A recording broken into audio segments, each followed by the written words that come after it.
everyone, and welcome to Soccer 101. My name is Joe Lowery, and on this episode, we're going to talk about some of the most powerful figures in soccer. That's right, we're here to talk about agents. More specifically, we're here to talk about super agents. Just to clarify up front, super agents aren't just agents who wear their underwear on the outside of their pants. They also don't have awesome superhero names like Captain Transfer or the Negotiator, although that would be really, really cool. No, a super agent is just a regular person like you and me, but they're a regular person with an incredible amount of influence on the business side of modern soccer. Before we get too far ahead of ourselves, I think it's important to define what an agent is. So strap in, everybody, it's time for Agent 101. Yes, there will be a quiz. What's an agent? Well, in soccer, a basic definition of an agent is someone who represents a player and negotiates things on the player's behalf. Most often, the big business moves that agents make have to do with transfers. You could also toss endorsement deals into the category of big business moves, but I'm going to keep our focus on transfers since those tend to impact the soccer world in a deeper way than Michael Bradley signing a deal with Puma. It's not that I don't love Puma's forever faster line of boots, but actually, you know what? I don't need to justify my actions here. I'm the one teaching this class. Let's carry on. Agents act as intermediaries. They're the links between players and clubs. They're also the negotiators responsible for trying to get the best deal on behalf of their client and themselves. It's in the agent's best interest to try to maximize their client's income because they'll usually get a cut of whatever is being negotiated. An agent could earn a set percentage of a player's income, or they could earn a percentage of the transfer fee that takes a player from Club A to Club B.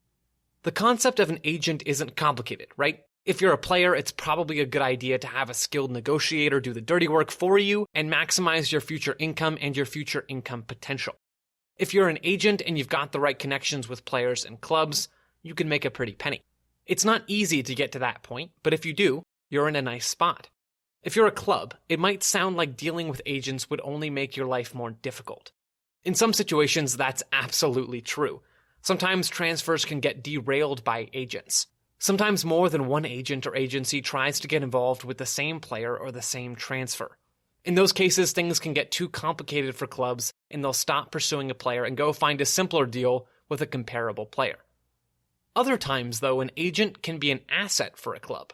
Clubs with smaller budgets that don't have the time and manpower to go out and scout players will often work directly with agents to get a list of players who might fit their current needs. Clubs with smaller budgets that don't have the time and manpower to go out and scout players will often work directly with agents to get a list of players who might fit their current needs. This happens a lot in American soccer right now. If there's anyone listening in the distant future, right now is 2021. Yeah, person in the future, that's right, you're listening to a COVID-19 era podcast on your iPhone 30 with your AirPod Pro Max Elites. What a blast from the past this must be for you. Anyway, because American soccer's infrastructure is still very much in the development phase, clubs will have agents suggest players to them instead of actually going out or going online and looking for players themselves. Working with trusted agents saves time and money, even if it takes some of the precision out of player scouting and acquisition. Okay, I was bluffing about that whole quiz thing earlier. I'm just going to recap Agent 101 for you. Agents are intermediaries that link players and clubs, and they can benefit both players and clubs. That's all well and good, Joe, you say, but I was promised some discussion of super agents. This is your lucky day because that's exactly where we're headed next. But first, I want to remind you about Stereo and our show on the Stereo app.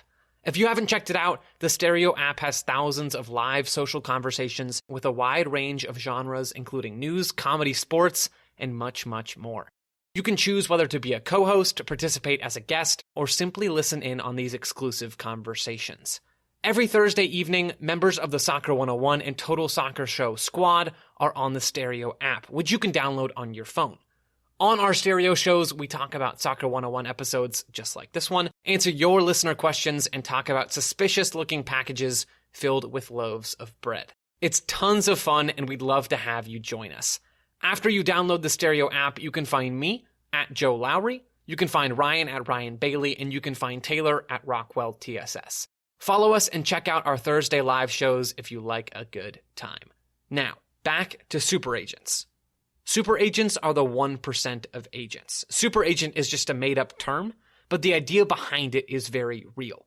They're the small group of people working sometimes behind the scenes and other times very, very much in the light of day to put pen to paper on some of the biggest transfers in the soccer world. It's no secret that transfer deals have taken more of a backseat over the past year. The coronavirus pandemic has cut the budgets of clubs all over the world, or at least it's made them more hesitant to splash the amount of cash that they've been splashing in the recent past. Despite the damage done to the soccer economy and the subsequent damage done to the pocketbooks of most agents out there, super agents are still thriving. Let me give you an example. In 2020's summer transfer window, Manchester City bought Portuguese center-back Ruben Dias from Benfica for $80 million. In a separate deal, Benfica bought Nicolas Otamendi from Manchester City for $18 million. Both teams got what they wanted. Man City got a young, talented center-back who could bolster Pep Guardiola's defensive core, and they got some decent cash for a center-back that they didn't have a whole lot of use for anymore. On the other end of things, Benfica sold a player that they developed in their youth academy for a huge profit and replaced him in their starting 11 in one fell swoop. Those two moves were technically separate transactions, but they worked together in perfect harmony, as if they were being orchestrated by a conductor. As it turns out, they were. Allow me to introduce super agent George Mendez, aka George the Conductor Mendez. Yeah, I know what I said before about super agents not actually having cool superhero names, but I just came up with that one for Mendez and I actually kinda like it. George Mendez is one of the super agents. Like, if there was a soccer agent version of the Avengers that was focused on acquiring fat stacks of cash instead of protecting the world, Mendez would be like Iron Man or Thor or Captain America. Mendez represents some of the biggest names in the sport. Cristiano Ronaldo, check. James Rodriguez, check. Jose Mourinho, check. There are a bunch of others too, including but not limited to David De Gea, Diego Costa, Thiago Silva, Radamel Falcao, Angel Di Maria, and João Felix. Mendez has the Portuguese superstar market on lock, and has used his connections in Portugal and abroad to become one of the highest profile agents in soccer, and really one of the highest profile agents in any sport. Mendez's first ever deal as an agent came back in 1996, when he helped goalkeeper Nuno Espirito Santo make the move from a Portuguese club to Deportivo de La Coruña in Spain. Nuno and Mendez apparently met in a bar where Mendez was working at the time. Fast forward about 20 years, and Mendez was helping Nuno again, but in a different capacity. Nuno the player had retired, but Nuno the manager was very much active. Mendez helped Nuno get the Wolverhampton Wanderers job in 2017, and then helped Nuno and the rest of the decision-makers at Wolves snag Portuguese player after Portuguese player. Mendez's company, Gestafuta, has helped broker deals that sent Ruben Neves, Rui Patricio, Pedro Neto, Nelson Semedo, Fabio Silva, and a handful of other players to Wolverhampton. If supplying a club with enough players to create a standalone George Mendez starting 11 doesn't qualify you to be a super agent, then I don't know what does. I've gotten us a little sidetracked at this point from the Ruben Dias, Nico Otamendi transfer example that I was giving earlier, but I hope that the background info on Mendez is helpful in understanding the sheer amount of power that this guy wields in soccer. When Mendez helped Ruben Dias move from Benfica to Manchester City, he got Man City what they wanted, got Benfica what they wanted, and got himself a nice cut of the $80 million transfer fee. Then when he helped Benfica fill their newly created hole in central defense, he got himself a cut of the Otamendi deal too.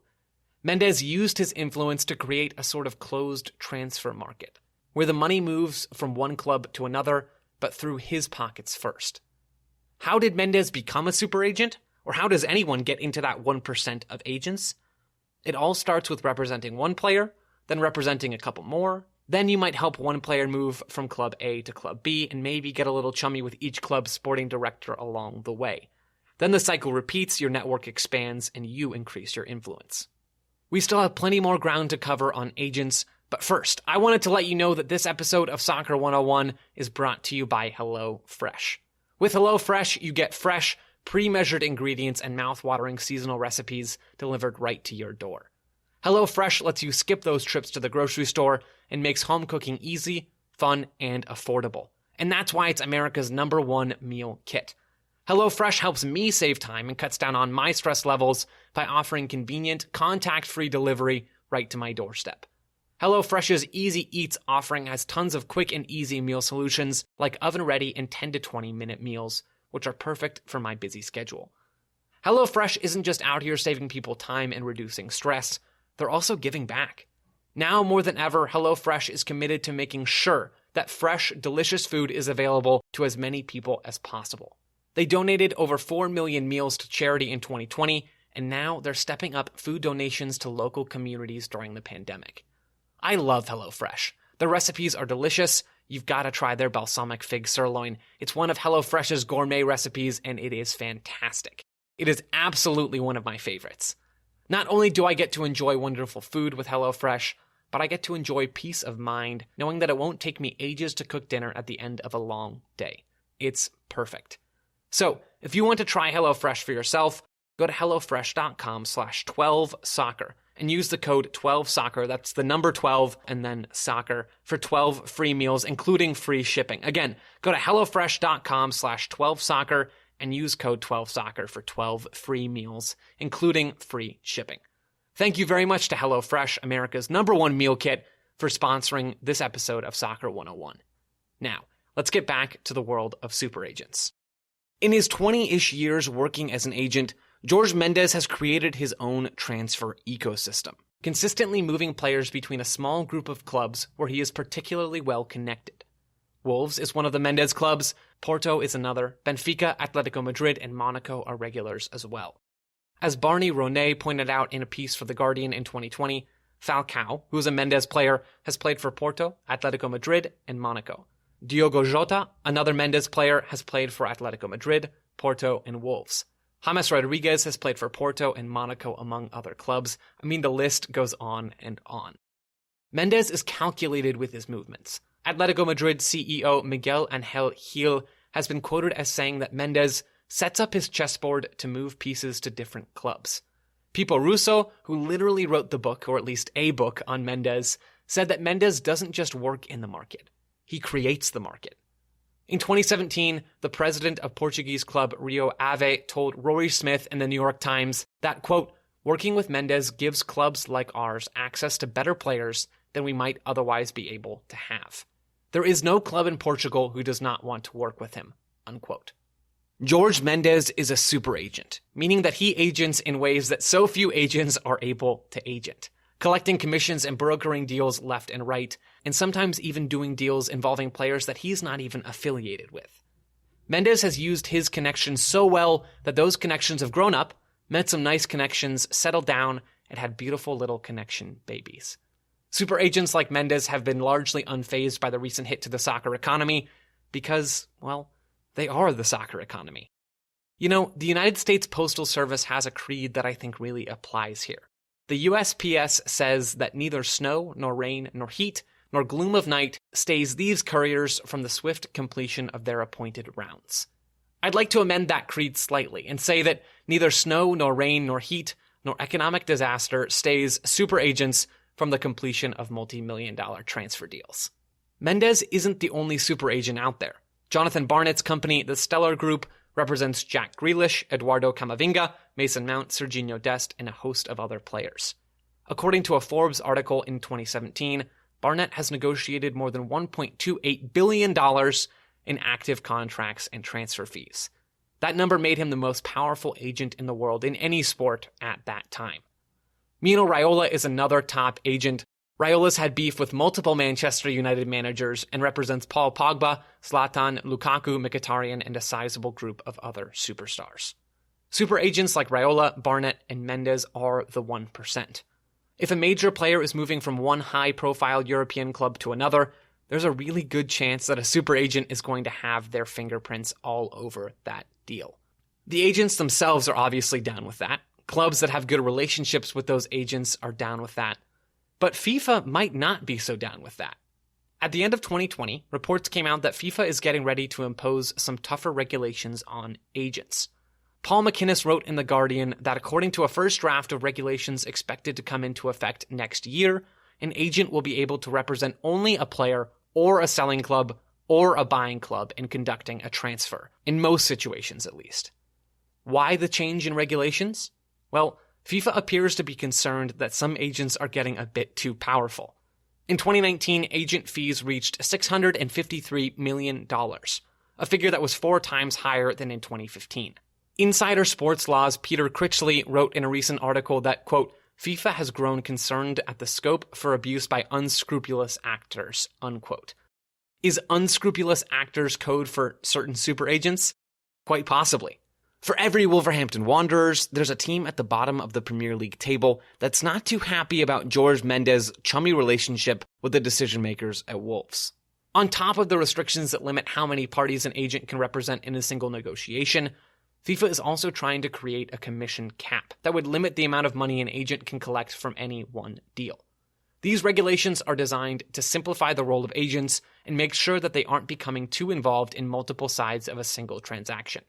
FIFA, not unlike Thanos, apparently want to restore balance to the agent universe by limiting conflicts of interest and getting commissions back down to the levels of previous years. With these new regulations potentially coming into effect for the 2021-2022 season, it seems like super agents will be impacted just like the rest of the agent world. But man, with FIFA, you never know if regulations will, actually regulate stuff. It's hard to know for sure, but if the last 20 years are any indication, super agents are going to continue to thrive even if they have to operate under tighter regulations. When another Portuguese youngster moves to the Premier League, or when Jack Grealish moves to Man City for $200 million a year from now, you won't be able to look up towards the sky and see the agent equivalent of the bat signal slowly fading, but you will know exactly who's responsible for brokering that deal. It'll be a super agent. Thank you very much for listening to this episode of Soccer 101, and thank you very much to Stereo, who host our weekly live shows every Thursday evening right there on the Stereo app. Stereo is the app for live social conversations, and we want to talk directly with you, our listeners. You can join our show, ask questions about anything and everything soccer-related, or even about things that aren't soccer-related. If you've got a question about me or Taylor or Ryan, or whoever is alongside one of us on our Stereo show, don't hesitate to fire away. We want to hear whatever you've got to say. Download the Stereo app now and join us live this Thursday evening. There'll be a link to that show in the description. Thank you again for listening. I'm Joe Lowery. Until next time.